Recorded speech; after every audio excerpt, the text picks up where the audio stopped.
right, we're live for our first game tonight for the Team USA Developmental Academy versus France. Both teams getting ready to come out to the starting line. This will be Team USA Development Academy's first game since playing in the ESPN event last summer with Team USA and Team Canada. France in their first international play games, though this is all unofficial since European games last summer. Ben Mertens on play-by-play, Keegan Remy Miller on color commentary. Keegan, what are we looking for from these two teams in this match? So I think that's an interesting question. For the United States Developmental Academy, I think we're looking for a lot of exciting speed, a lot of explosive plays. I don't think there's a single player on this roster who's ever been part of a conservative team, and also a will to win. The USNTDA doesn't get to play in World Cup. They don't get to play in Pan American Games. This is it for them. If they want to win, this is it. For France, I would expect a little bit of playing around, seeing what works, what is going to work against opponents that you haven't seen since 2018 World Cup. And really, while I think they would like to win, and losing to the Developmental Academy could really be a big disheartener before you have to eventually go out and maybe face the United States, winning should not really be at the top of France's priority list. Yeah, I would expect to see every player on roster play, trying out different things, just seeing what's going to work. This is the first time they'll have played against a North American team since World Cup 5 years ago. With the exception of about an hour ago, they did actually scrimmage Mexico right before, not streamed. Pretty close game. I think France was up 4 when the flag runner was caught, although there was no scoreboard on display for that game. And yeah, for the U.S. Developmental Academy team, this will be their chance to A, win some games, and B, make a case that they should be on Team USA next time around for these young, mostly college-age players. And for France, a chance to actually play together and get some exposure, get some game time together before the games that actually count on Saturday. We're a couple minutes behind schedule here, but I think both teams are getting ready to put their starting lineups out. Refs look like they're getting their meeting together. What did the France versus Mexico game that you watched an hour ago look like? So it looked a little bit sloppy from both ends for sure. France's big MO, and this has been something for a long time that they've continued now post-COVID, is fast breaks. France really likes to run in transition, and that is their bread and butter. If you can keep France to a half court, they can really end up suffering and struggling to score. Most notably, because France really floats a lot of their passes and shots. There's a lot of passes from the hip that go straight up. So even when they're on target, they could take a little bit of time to reach the intended target. And for a team like DA, with the athletes they have, there could be a lot of closeouts from a 2-2 zone that really eat up a France in a half court. Right. We saw the DA play a lot of mark defense in the ESPN event last summer. I'm sure we'll see some zone too, but it's not going to be a soft zone. It's going to be a hard pressing zone for those athletes they have. So any bad or off-target passes for France are going to get punished. What about in the beater game? How do we think these kind of younger American beaters are going to match up against these European beaters who might play a different style than the American game? I think it could go either way, and I think it could really depend on the pair. Obviously for DA, I believe Ryan Sue and Ray Brodeur are the only pair that they've brought as a pair. Right. We noticed right before the scrimmaging and noticed a little bit on the quote-unquote private scrimmage against Australia yesterday. It looks like Jason Ng from Rutgers will be beating with Jess Lee from Harvard. It looks like Kaiser Polzin from UT will be beating with Lauren Curry from Creighton. And really, I think the athleticism for the United States, I think it will be matched by the French beaters, so I don't think it can be used to the DA's advantage. But I'm not sure France has ever seen aggressiveness that the DA could unleash if they want to. Yeah, obviously, back in 2016, the last time Team USA lost in international play, a big talking point was the pairs of beaters who hadn't played together, and Team USA has tried to correct that. We'll see a lot of, barring for some injury replacements, a lot of players who beat together during the regular season on Team USA. U.S. national team, a little less so with the players available this weekend. So just how they can gel together, players coming from different college programs and different MLQ programs. And related to that, there are some rules in place during MLQ and USQ that aren't going to be the same this weekend with IQA. So how the players adapt to some different rule sets will be something to watch as well for anyone playing an American game. Yeah, definitely. And for any of our American viewers, we can kind of recap some of those rules. The first one is, I believe it's the same rule as USQ. One reset is allowed in an offensive possession, either over the midfield line or over the keeper zone line. If it goes a second time, it's going to be a turnover. There is two-handed tackling allowed. That is kind of the biggest update since the last time the United States was playing internationally. Right. And then thirdly, and probably most apparent to viewers as we go through these games is going to be the end game rule. So in this game, a flag runner must be caught for the game to end. When the team catches, if they are leading after you add that 30 to their score, the game is over and that team wins. If the trailing team catches and they continue to trail after the catch, or it's a tie, you add 30 points to the total of the leading team and then play until we reach that, and that is the set score. And that'll certainly be more complicated than the MLQ endgame rules, but pretty easy to adjust to once you see it. The snitch still matters for a lot. And yeah, as far as USA having to remember about the reset rules and maybe playing a little bit aggressive and less aggressive in that meta, two-arm tackling is newer in Europe than it is in America. I think they have had a regular season with being in play, but America's been playing with two-arm tackling since 2019 and are definitely a little more adept at that, and we'll have to see how the physicality game matches up. These are a lot of athletic, as you mentioned, and very physical players, especially at the point defender position on this U.S. Developmental Academy team. We'll see the same thing on the senior Team USA team this weekend. France being able to match up with the U.S. Developmental Academy team tonight would be a huge plus as they prepare to match up with Team USA and the rest of the world on Saturday and Sunday. Definitely, and kind of as I laid out at the top, with a lot of France's floating passes that can be closed out to by DA, in that game against Mexico, about an hour ago, they were having to break through tackles from the Mexican players. I'm not sure DA is going to miss many of those tackles that I saw Mexico kind of miss on, not really get the player to the ground. France could be in for a rude awakening if DA comes out here early and just lands some few big hits. It could really slow down the French offense. Seeing some of the assistant referees make their way out. I believe Michael Clark-Polner's the head referee. He's communicating with the sideline of Team USA right now. So we should be just a couple of minutes from getting underway here. We've got a pretty big crowd tonight. A lot of fans and other teams are in town already. We can rotate our camera here. Big sideline presence.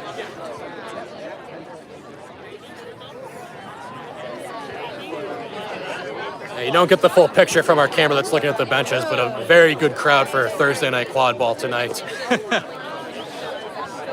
It's beautiful weather, though. I was driving down earlier today from Baltimore, and my car thermometer was pretty consistently riding around 100 degrees. But it's actually overcast here and kind of a, dare I say, pleasant 83 or 84. It's quite humid, though. This is sports weather. It is a little humid, but this is good for both teams.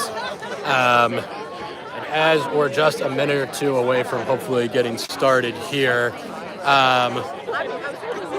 these Team USA Developmental Academy players, we've got players from all over the map, but like the programs that are most represented are the defending national champions, University of Texas San Antonio, Creighton, which has been a perennial college powerhouse for a couple of years, and Rutgers. Kind of three teams that play three slightly different styles in the regular season, and we'll have to see how they kind of try to blend those styles now that they're one team for this weekend. I think the one style point all three of those teams match is a very aggressive defense and kind of the ability to pass. I think UTSA and Creighton are a little bit more drive and dish heavy, a little bit more pass at the top, whereas Rutgers is actually looking for those cutters. But I think and as we saw yesterday, it looks like there's going to be kind of Byroning hanging out on a line with some UTSA players, Javed Cole hanging out on a line with some Creighton players. If those two guys can kind of hit driving people, and then those people have dish options, this USA Developmental Academy team is going to be very fun to watch in offensive half courts. And a couple other more assorted players as well. We have Julian Toyerkoff from Michigan during the regular season, Detroit Innovators in the MLQ Summer. Along with Ryan Sue and Ray Broder, also from that Michigan program. Good Michigan representation. Jess Lee from Harvard, who had a really, really phenomenal run at the USQ Cup, taking Harvard all the way to the finals. And also in that finals game, we saw Jay Stewart, who's over here saying hi to the fans. Jay's been kind of the MVP of that college run and probably the MVP so far of the San Antonio Soldados and MLQ. Just score at will, and France wants to win this game, they're going to have to find a way to guard probably the most unguardable player, at least in the collegiate level of U.S. quad ball right now. Yeah, I think if anyone from Europe is joining us, the scary thing about this DA team is that these players were deemed not good enough to be on Team USA. And for anyone at any level to watch Jay Stewart and say he's not good enough is kind of mind-boggling. Absolutely. We had to, my team down in New Orleans had to play against Jay a couple of weekends ago, and number one item on the scout report was trying to keep the ball out of Jay's hands. ball gets into his hands, and he still scored 10, 11 goals, however many it was over the series. The guy can score from anywhere in the field, on or off the ball. He's a pretty good seeker, too, and we're going to see a lot of him in this matchup, along with some of his UTSA teammates. Matt Blackwood over there right now. Champions, right? We think of college players as maybe being less experienced than some of their counterparts on the senior team, but this team won a championship 2 months ago. They were poised in a very tight final against Harvard. They've been in some big moments, so I don't think they're going to be too nervous about playing some international opponents. No, not at all, and that's kind of another thing. As I mentioned at the top, the DA, this is the only competition they get, so they're playing to win. In addition to that, they have nothing to lose. If they lose to another country's full international team, well, we lost to Team France. They've won European games twice. But for France, as we said, I don't think they should focus on winning. But if they do lose, you kind of lost to someone's B team, and that's not the best feeling in the world right before you go into World Cup. Yeah, it's like fighting with your little sibling. If you beat them, you were supposed to win. If they beat you, it's embarrassing. But as we mentioned, France is trying to win a medal this weekend. Getting to see USA players is going to help them change their strategy between now and they're not in Team USA's pool, correct? So they wouldn't play Team USA until Sunday. Yeah, and kind of looking at Team France, they have a new head coach who I believe took over just after European games, Nouvelle William. He is going to be playing Chaser as well. He is a playing head coach for Team France. And then kind of another big name that perhaps a lot of Americans remember is Albert Bregeot, number 13 from France. He was missing at the 2022 European Games, and France finished fifth there. It was their worst finish ever at a European Games. It was the first time they were ever not in a finals. So I think a lot of people are thinking now that he's back on the team, it might have a little bit of a more quote-unquote winning presence and just a little bit more experience to right in the ship in close games. Teams are in their huddles now. It looks like Team USA is going to switch to the white jerseys, so we'll have Team USA in white against France in blue. Some nerves in the commentary booth about having to call a blue versus blue game, but it will be Team USA in white on the left side here and France in blue on the right, and we should get the starters here in just a moment. Unfortunately for some of these DA players, it looks like some of them only own the white jersey and long sleeves. So there will be a contingent here of DA players playing in long sleeves for this one. Yeah, some players, it's hot in the summer, but I've seen plenty of MLQ players who seem to prefer the long sleeve jerseys, either because it looks cool or to show how tough you are, or just think it's a little more comfortable. So hopefully that doesn't affect them too much. France appears to be all short sleeves, but as you mentioned, it's no longer in the hundreds. We're down to the 80s. Little humidity, but shouldn't be too much of an issue either way. Referees are going over final talking points. Looks like mostly an American ref crew, obviously. With World Cup in America this year, we're going to have a lot of American volunteers. These are referees that the American players will be super familiar with. Michael Clark-Polner as head referee. I believe that's Christian Barnes and Danny Williams as assistant referees. So we should have a well-called game. Yeah, and MCP, for those who don't know, is in charge of the IQA Rules Committee. So if anyone should know the IQA rule book, it is him.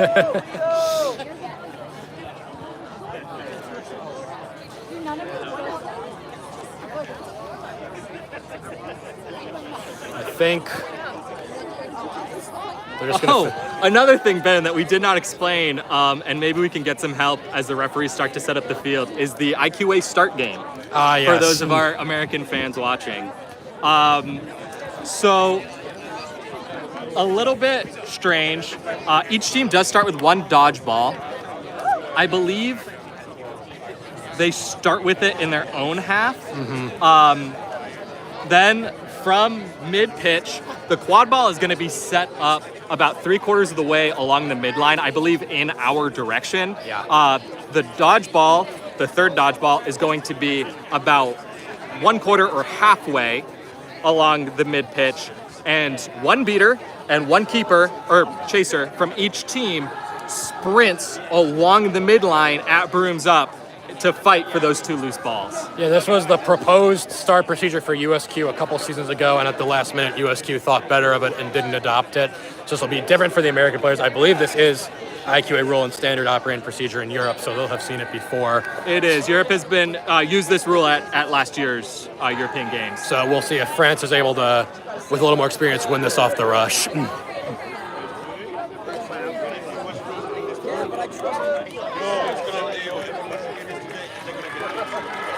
I believe the camera's picking it up. It looks like the orange lines, if you can possibly tell that on camera. Might be right on camera, but yeah. Are going to be the hard boundary lines, at least near camera. And then back behind, I don't think the camera's going to be able to pick up the boundary. Although I don't see any cones anywhere, so it's definitely some color line for everything.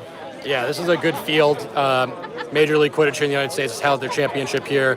USQ's had regionals here. It's very easy to mark. The Richmond's very accommodating of that, so we should have a good field for the game. And we have starters now, Keegan.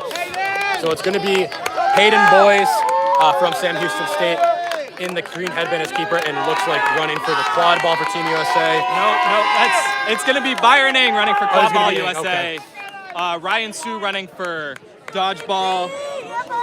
Milena Sousa starting at chaser, number 23, right in front of us. Matt Blackwood down on the far left is the other chaser stuff. And his beater partner for Team USA is going to be, as you mentioned, number 18, Ray Bradier. And then for France, it's going to be Lenny Vincent running for quad ball, and Theo Macrae running for France.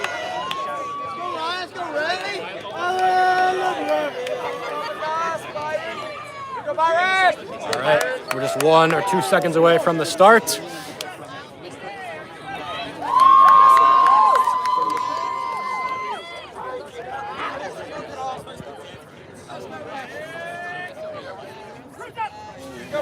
Ng is going to get shoved off, but the ball's going to be protected, and he is going to end up with it, so it'll be Team USA with dodgeball control and with the quad ball to start. Hayden Boy is going to dish off to Blackwood now. Blackwood's going to work down the center, protected by his beaters with control. France is coming out in a 2-2 zone look, keeper at point, a look we've seen a lot in the American game and in the European game as well. Ball goes behind the hoops to Ng. Ng's going to swing it to Boyes, dangerous shooter from back here. He's going to rip the shot, but it's blocked, and France is going to come up with the stop. Head coach William there blocking that for France. And so now they'll bring the ball up. Ball under control stayed with America in that exchange. France will try to work it back now. Mikkel's going to bring the ball up down the center. One chaser behind, overloading towards that left side. 2-2 look from Team USA as well. Hayden Boyes at point, very formidable point defender. Ball's going to go left side, floated pass, as you mentioned, to look out for, but Sarah's going to control it.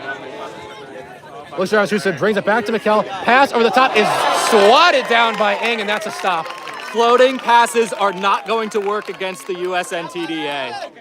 It's going to be a slow jogger for Team USA. They're not going to look to push. Sue is going to try to beat out some chasers. Gets the keeper beat, but he's going to be able to tag and recover before Blackwood's going to go to she mentioned. Goes for the pass, and it's over Hayden Boyes' head, and I think that's going to roll out of bounds, so an unforced error from America there. Blackwood thought that Boyes was going to keep cutting. Boyes had run into the French keeper and had to pull up. 0-0, so the score. France makes an aggressive play to try to win ball control. It doesn't work, and here comes a press from the United States. So Nouvel's going to get behind the American defense. He's going to break one tackle, dodge a beat. His shot is going to go low. That was a good look, but not to be. And now Blackwood's headed the other way. No beater's back. He's going to... Oh, the ball's going to get knocked out. A little contact, but nothing's going to get called. Ball still on the ground, though. Blackwood is the first to it. Brought down again. Great physical defense for France, and Blackwood is beat, and that's going to be another stop. France waking up early here.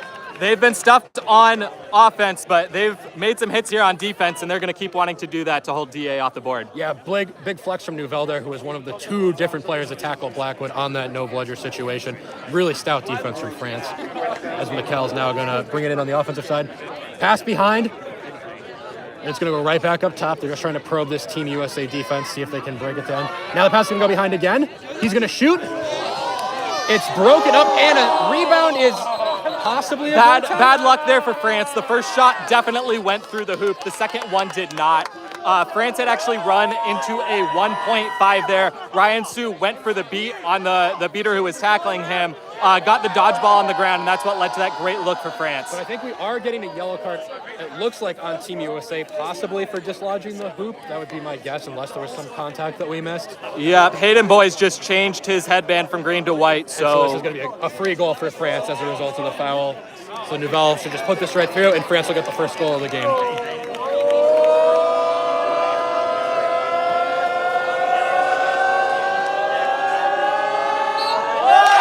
10-0, France takes the lead. Sue's immediately going to try to win bludger control back, and no, his partner got beat, so he's actually going to be out a little bit in danger, but beats out the French beater. He's going to relay one back, and looks like he will win the second as well. Sue wins control just on good individual effort. Yep. Jay Stewart in the game for the first time. Got the isolation behind the hoops that he likes. Sue's going to clear out a lane for him. He's got space to take now. He's going to juke, look for the little shoop. It hits the hoop and rims out. Unlucky there. No dodgeballs for France. Yeah, that beat on Boy's missed, so Boy's going to get to drive now. He tries to find it to Blackwood, and just a throwaway. A streak. Dodged the beat, lost the ball in the attempt. Blackwood strips him. Team USA should come up with the stop here. A real helter-skelter moment there. Kind of some unforced errors from both teams there. Hayden Boys wanted to set a pick. Matt Blackwood went for the pass, led to the turnover, but then France, after a great dodge beat, couldn't get rid of it. The solo effort does not score through the DA defense. And we're seeing subs now. As mentioned, Jay Stewart's in the game. Senna Morimoto is going to sub in a keeper. Luna Sousa still in. They're going to have her ball handle here. One of the best young ball handlers in the sport. An expert at getting her scoring options, the ball, or hitting the shot. She's going to try to drive here. Big hit, but it's going to be from behind. I think that's a questionable call. It's something we're going to see MCP call all week. But I think navel to navel, the head coach there of France was probably pretty even with Sosa when he made contact. Team USA will get the power play out. Sousa can shoot this right off the resuming if she wants, or she can try to take the space and find a pass, or slow it down and hit it to Stewart or Morimoto. We'll see what the plan is here. Lauren Curry's there at beater, so if France makes an aggressive play on Sousa to try to stop her from scoring, that should be a chance for bludger control to the United States. Abignato from France also with a dodgeball directly on top of Sosa. Yeah, so it'd have to be a quick shot. Yeah. From pretty far out, in Sousa's range, but from pretty far out. Looks like we're just going to trade out the quad ball right now. Okay. Getting coaches from both teams to approve the change. So a new quad ball in. If Sosa does shoot up, pass it off, but it's intercepted by France, and I think didn't see that he was lurking there. And McKell's going to go for a full hit-ahead pass. It nearly went in. Missed shot off the rebound. France recovers it, floats it to nobody in particular. Morimoto's going to out-muscle France for the ball. Surprising decision from Sosa there out of the stoppage. I would have thought she talked to their teammates about what they were going to do there. Morimoto's got it now. Goes for the long hit-ahead pass. Behind the hoops. Easy bucket for Team USA. They're on the board. And that's Andrew Steinberg. And an immediate answer from France. Too quick for us. McKell's going to get all the way down the field and score, and France is going to take the lead 20-10. So Team USA is able to score on France, but leaves themselves exposed on the other side. And bludger control with France. Sousa's going to handle the ball again.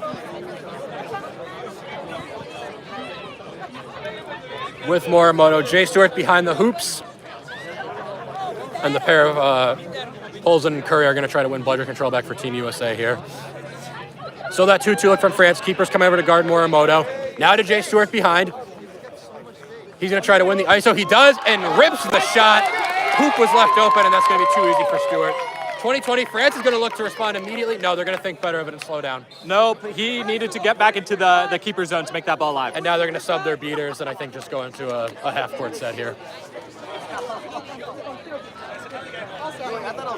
Rubel's going to bring it down the right side. Try to test Morimoto. Tarzan's going to overlap.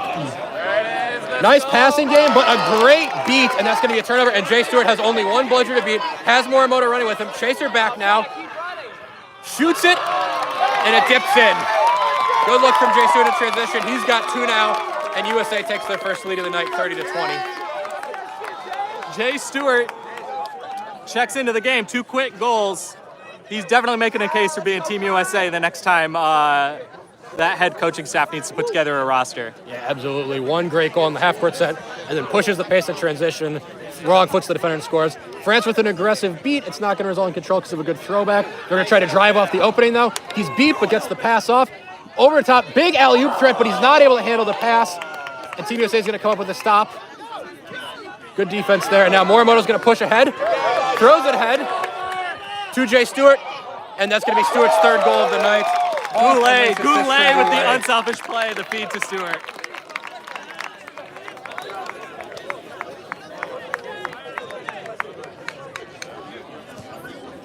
Albert Brigeaud in for France, kind of a legend of this program, checks in for the first minutes today.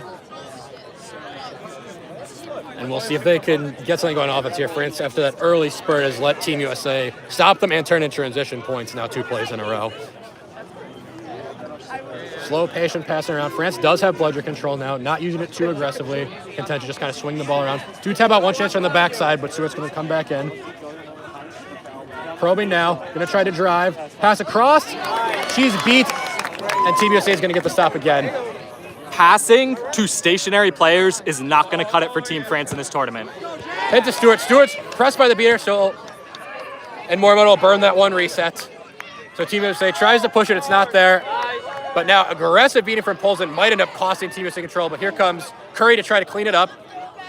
Polzin was beating that exchange though, so it's going to be bludger control of France, but a brief window for Stewart. He's going to slow it down now. And we've got a stoppage. And this is that hyper-aggressive beating style we talked about possibly seeing from Team USA. Kaiser Polzin goes in really without his chasers catch up and tries to make an aggressive play on the bludgers, but France turtles it on the hoops. The second beater comes in and beats them out, and they retain bludger control, so they've stood that test well, at least on this play. We'll see what the referees are discussing. No foul. So Stewart will keep the ball on the wing here, working against bludger control from France. Going to be pressed immediately, and the pass is going to be intercepted. No bludger back. He's just going to have to break Morimoto. Morimoto with a huge hit. Team USA relays the beater and gets bludger and gets the stop. Morimoto lets him know. The DA can hit 21 deep. Huge one-on-one stop. Ball's going to go over now to Casey Beavers, national champion in her days with Texas.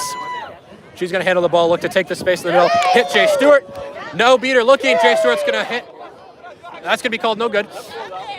Refs are closer than we are. Looking for our side. It's going to go out of bounds. That's a shot Stewart likes, but not to be that time. Goulet certainly thought it went in. Yeah. I think all of America thought it went in. France disagrees. Bludger control is back with Team USA. Block beat, and Polson's going to try to press now. And another high floated pass. Morimoto's not going to get there. Dish off to his teammate behind the hoops. Loses his footing though, and Morimoto's going to come up with another big stop. Lauren Curry's going to clean it up. And now on the blocked beat from Kaiser Polzin leads to a rush. France has to just kind of run their offense faster than like, and eventually leads to the turnover.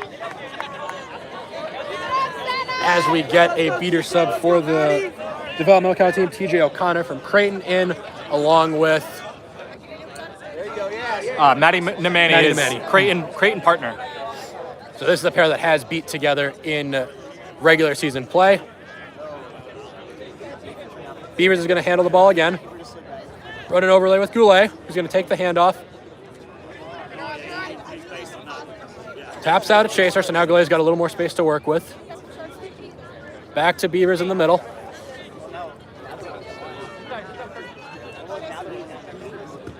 Exchange of beats. Beavers is going to take the space, then go back to Goulet, who mishandles the pass but gets under control. Breaks the tackle, gets it to Beavers, and Beavers is going to hit the shot.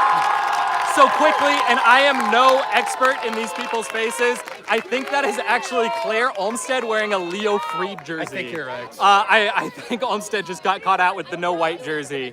So we're going to credit that one to Claire Olmstead at the moment. I think you're right.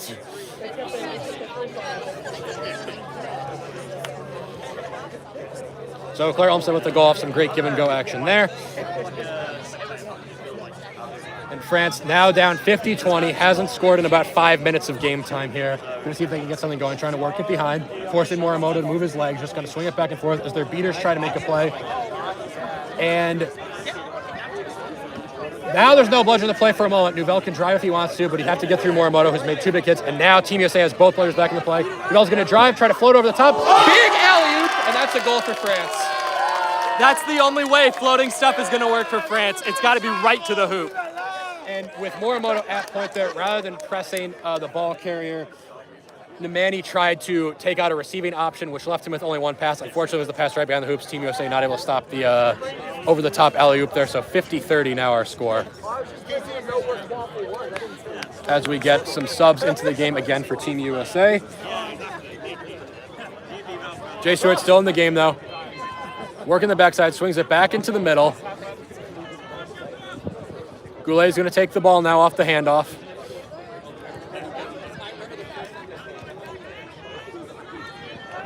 Got space. Press now. Manages to get around the tackle. Stewart wants the ball, corner. and Stewart has it back there. One hoop is knocked down, but there's no beater, and Stewart wants... No, there is one beater, and Stewart gets the pass off, though. Another great passing. Olmsted's going to score again off a terrific passing sequence all around.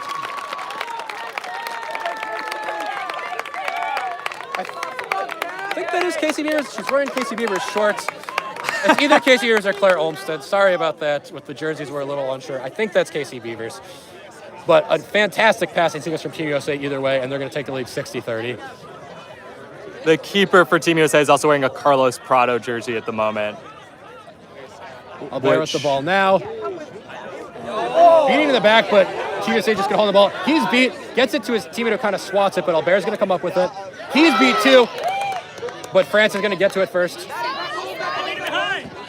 Relays the beat back, and France is just going to try to slow down here, I think, and try to get some sense of offense. Half their chasers got beat out. There's one hoop open, going to rip a shot. It's going to go wide under beater pressure, and Team USA will get another stop. Consulting the chat here, we are going to say it's Casey Beavers on the pitch. All right, so it's Casey Beavers with 2 goals.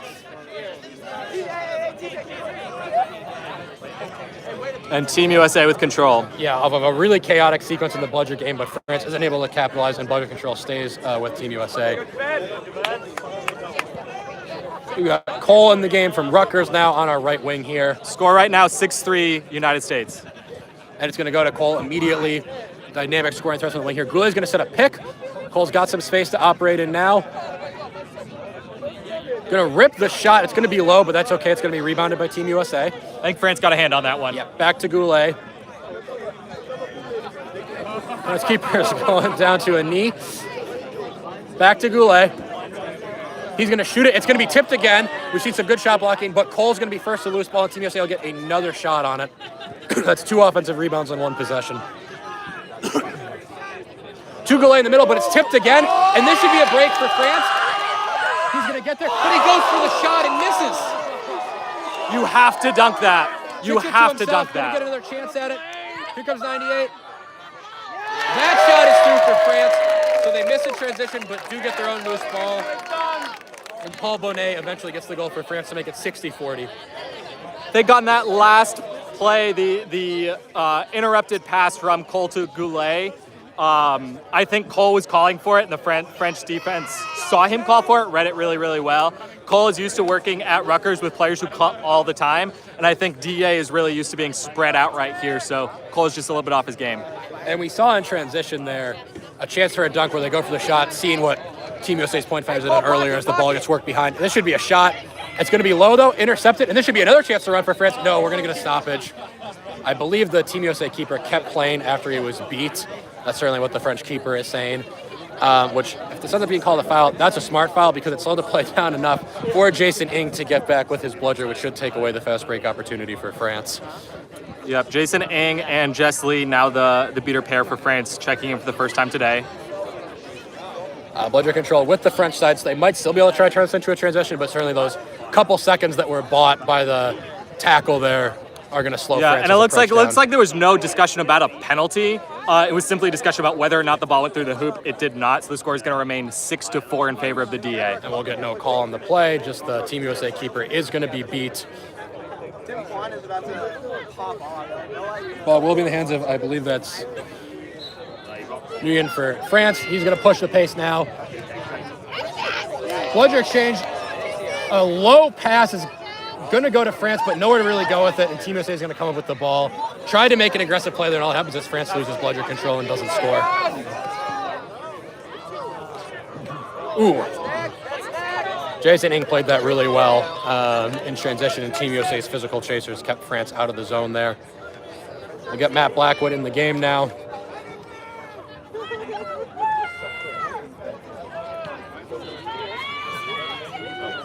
Ball's going to go to Blackwood on the right wing.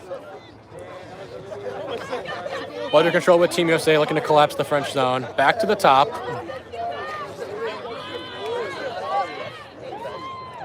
Over to Cole.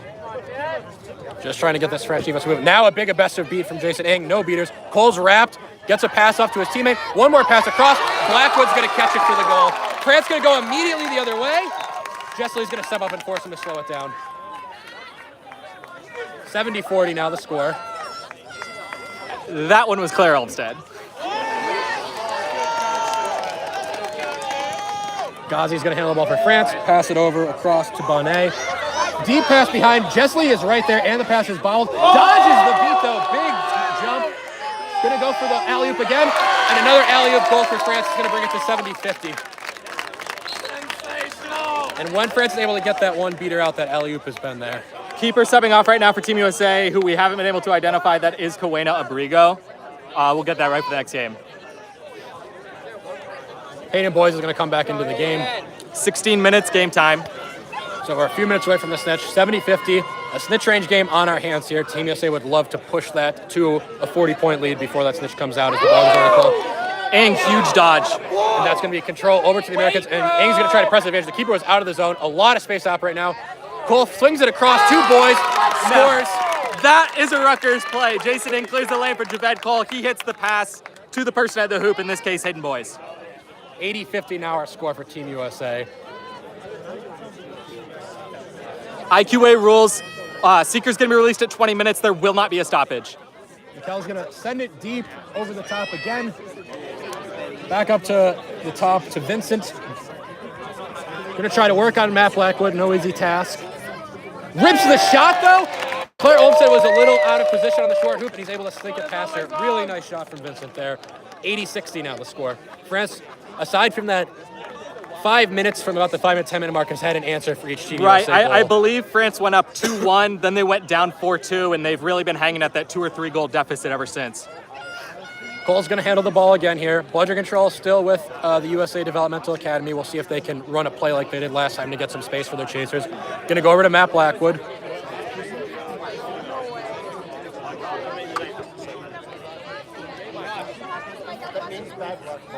Back to Blackwood, playing a little pitch and catch in the middle. Jason Ing getting deep into that zone, looking for his opportunity. It's going to go to Olmstead now. Now back to Blackwood. Would have liked to see Blackwood drive right there. I think there was an option. Ing sees it too. He's going to tell his chaser. Ing is beat, but Blackwood's got space. Finds Olmstead, who scores on a hoop that was being dislodged. 90-60. Great ball movement. One play later than I had seen, but still good recognition for Blackwood there. Yep. And Jason Ing sees that the chaser instead of the keeper creates the lane for Blackwood, takes it, and that's going to be, I believe, that's a timeout. Yep, timeout for France. So good timeout. France is hanging on the edge of this game, down 90-60. As we mentioned, Snitch worth 30 in international play, and if you catch and are winning after the catch, you win. If the catch causes you to be tied, you're still trailing. We get kind of an endgame procedure. So France wants to keep it under 30 here so that they can catch the Snitch and win, catch the flag runner win, excuse me. And we've seen them look a little better on offense these last few charges. I think they want to clean up what they're doing on defense, especially with only one bludger. Right, and I think here, if both teams commit beaters to the flag runner seeker game, it's really going to come down to which of these teams can hit a little bit harder. Both teams have definitely made some tackles. Both teams have missed some. It's going to depend who is deepest in the tackling line. You need all 4 chasers on the field to be able to make game or goal-stopping hits every play. And we've seen bludger control be relatively fluid throughout this game. Not necessarily every play changing, but more. France has it for 3 plays, then America has it for 3 plays. So how that plays out during Snitch flag runner on pitch will be crucial as well if we're in a situation where the flag runner determines the winner. We'll also see Ing and Lee just got out here beating for Team USA. We'll see if they are swapped out for kind of a flag runner on pitch scenario, although I think we're probably around 18 minutes. Yeah. Or if they just came out, this was their turn in the rotation, and we'll go back to that Subro Dur pair who started once the flag runner comes out. I think that's Goulet and the yellow headband, no surprise. That'll be Team USA's first seeker out here to try to catch the flag runner. The DA running deep, they can go Goulet to Stewart to Ing. A very formidable roster of seekers. Absolutely. So Mikkel will have the ball again for France. Bludger control is with the French side.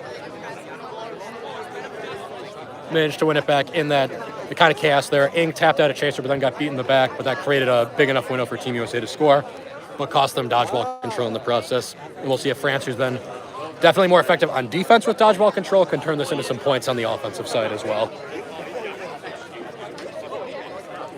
France here. Also with control, we'll see if they kind of risk giving it up to get the goal, be only down 2, or if they're kind of conservative with it. And we'll see if they look for that alley-oop look again. Team USA's hoops defenders are not quite as tall as some of the senior team that we'll see, so we can deep pass behind again to Bonnet.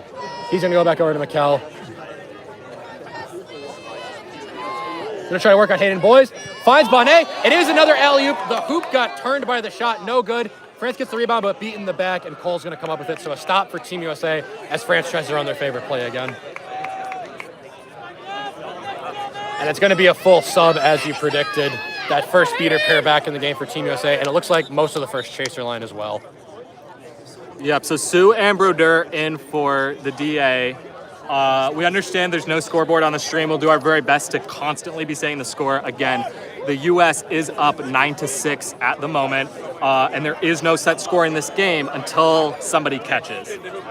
Yeah, so we're likely at a first scenario where if Team USA catches, the flag run of the game would immediately end. If France catches it, we'd play out an end game scenario where it'd be first to 3+ leading team score. Team USA is going to look to push their lead here. Hayden Boys in the green headband. We're seeing Annika Kim in for the first time, along with Melina Sousa, who we saw earlier, and no surprise, Jay Stewart as that off-ball scoring threat. Boys and Stewart are big-time flag runner on pitch scorers. And this is a deadly look for the DA. As Stewart drives in, and he's going to find the shot that got broken up, gets his own rebound. That shot misses too. I think they're going to discuss if one of those went in. But the DA right now has 4 big-time ball handlers on the pitch all at once. They can hit you any different way they want. Yeah, Annika Kim coming out of Rutgers and Melina Sousa on that champion UTSA team. Both can handle the ball or play off of it. Both physical presences on defense as well. Team USA going with just an all-star lineup here for flag runner on pitch. And one of those Jay Stewart shots did go through, so the score is now going to be 10-6 in favor of Team USA. 10-6. France in danger of this game, getting away from them a little bit. They're going to need to answer with a big goal here, which would keep this in a flag runner win or ties the game for them scenario. I think France will keep this high-paced. I think they're content to just trade goals here for a few minutes. Mikkel's going to drop back. Bludger control is with France, so they should have a great opportunity. And here comes our flag runner, Eric Paguada. Pass deep behind again. It's a little high, but he is going to come up with it. But Jay Stewart is going to... 2 hands, Jay. You can tackle with 2 hands. Broken up. Back to Mikkel. They're going to look for the alley-up again here. I think no. Look for the shot. It rims out. Francis Chaser thought it was good, so Melissa's going to get it. She's going to be pressured immediately. Gets it to Hayden Boys. So Team USA comes up with the stop. An okay look for France there, but the shot rims out, and the initial alley-oop was too high and mishandled. France will have dodgeball control. They're keeping their beaters in the quad ball play for now. I think we've still got about 30 seconds until the Seekers come out, so we'll see what they do once that happens. Melissa's going to handle the ball. Send it back to Hayden Boys, protected by his beaters. I think Team USA is going to be content to just run down the clock here. Seekers are released. And now here come the French beaters to try to make a play on the Seekers. But that's going to be Hayden Boys' shot bounces off the rim. Unfortunate there. He got a wide open lane there. Hit the tee there as he was brought to the ground. Sue's going to win blood control for Team USA, so Goulet's going to have a chance here. Boys with a huge hit. It's going to get carded for, I think, a trip. I think that's leg-to-leg contact. And that's being called. Boys' second yellow card of the contest, correct? I think. Yes. Might need to switch in Morimoto quickly after Boys. Yeah, certainly don't want to end up down a player for 2 minutes. Center flag pitch. They have Jay Stewart in the green headband. That look will work fine. And experienced point defender and ball handler. And as we mentioned, this will eventually be bludger control to Team USA. Sue here has 1 bludger. And the other bludger is far behind Team USA's hoops, but there's not going to be a foot race for it. So eventually the Americans are going to come up with dodgeball control here. So it's also back Kim marking the far side option for the French. Although there is a height mismatch there, and we know that the French like to pass high. Yeah, so I wouldn't be surprised to see France make sure Sue is committed to the Seeger game and then immediately try to get down the field and score before Brodeur can claim that third dodgeball behind the hoops here. Yeah, Sue's going to kind of stay on the flagger, so that's going to give France some space to work with, especially with only 1 chaser. Going to try to one-on-one Jay Stewart. Spins out of it, but a beat that missed. Tries to pass off to his teammate. She comes up with it. Going to try to get through Kim Cycle. Pass up. He's got space. This should be a goal for France. Puts it through, and that makes it 100-70. America in the lead, 10-7. Goulet kept far away from the Snitch, and we're going to have another stoppage here. That's Mikel again with the goal for France. Had a couple big goals and assists for the French side in this one.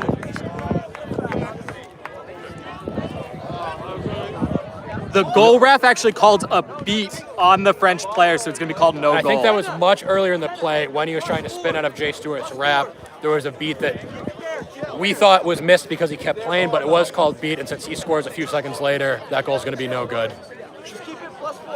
Quad ball stays where it is, though. It's naturally Okay, so they're thrown going to there. give natural motion, so then it must have been right before the goal was scored.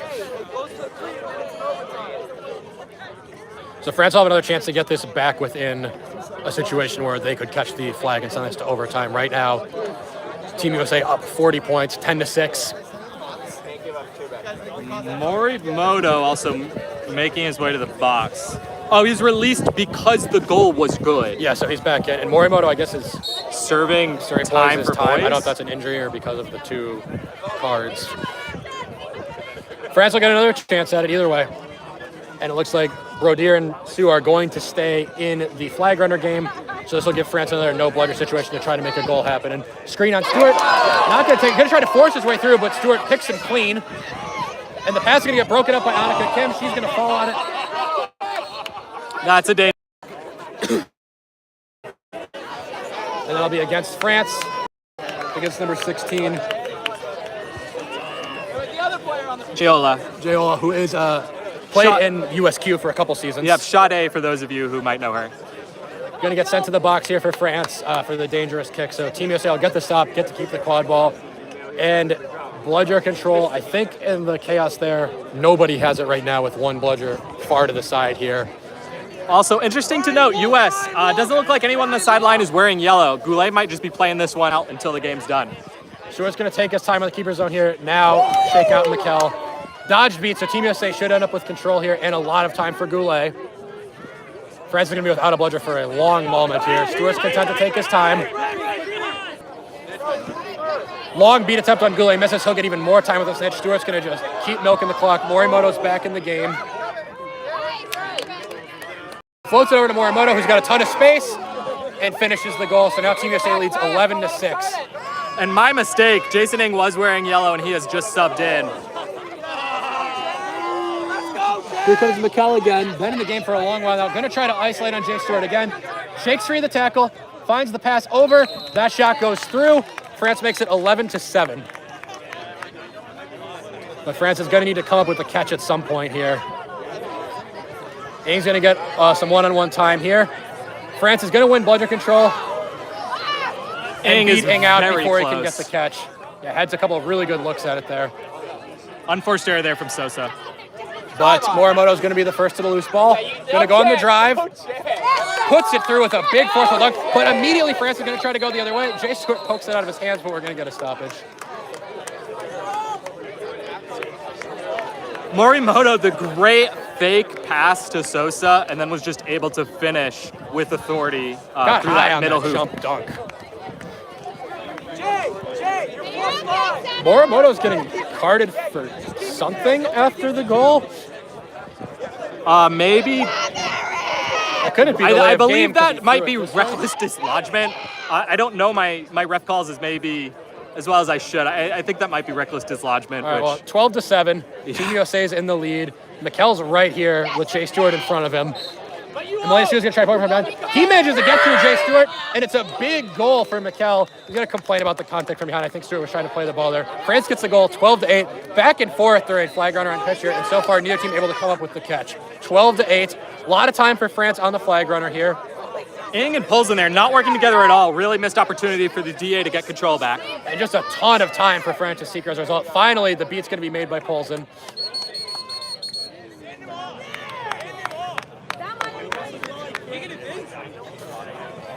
So right there, Jason Ng was kind of running around, bringing one French beater way off, and Poulsen just was not able to go at the other one with no ball in hand, I way have behind the play. no idea what Albert Bergeau was called for. Bergeau was called for there, unless it was maybe arguing about a call, making a ref call there. He seemed to be asking for something and then got carded. I do not know. We have not seen a ref signal in our direction. The result is that Jay Stewart is going to have a huge lane to run right down the center of, but he's going to slow play it instead.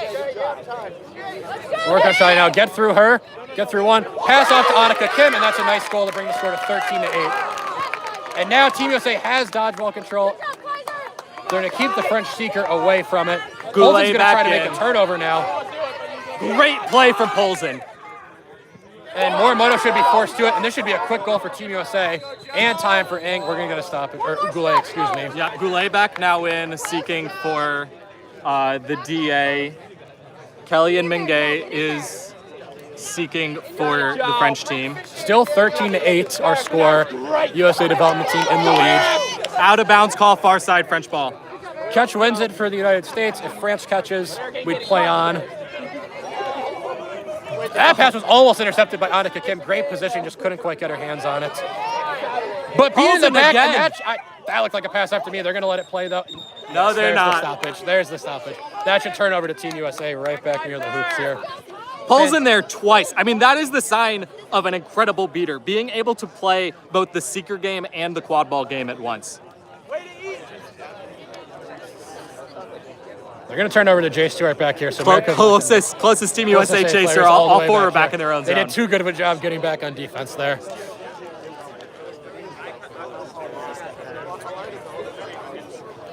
Josh, no, there's no score cap. The snitch has to be caught for the game to end. So with that rule in place, it looks like even in easy run situations, Team USA is going to take their time a little more than they might otherwise. Stewart's certainly going to dance a little bit here. Whoa! Gets wrapped around the neck, is going to fight through it. So an advantage situation.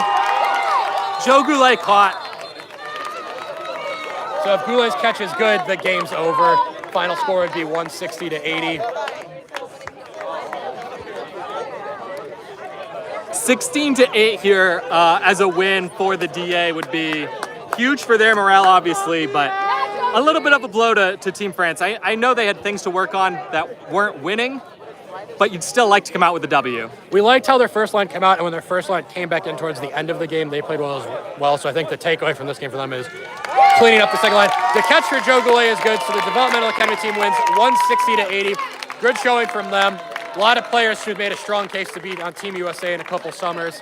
We'll be back for the developmental academy game versus Norway in just a couple minutes.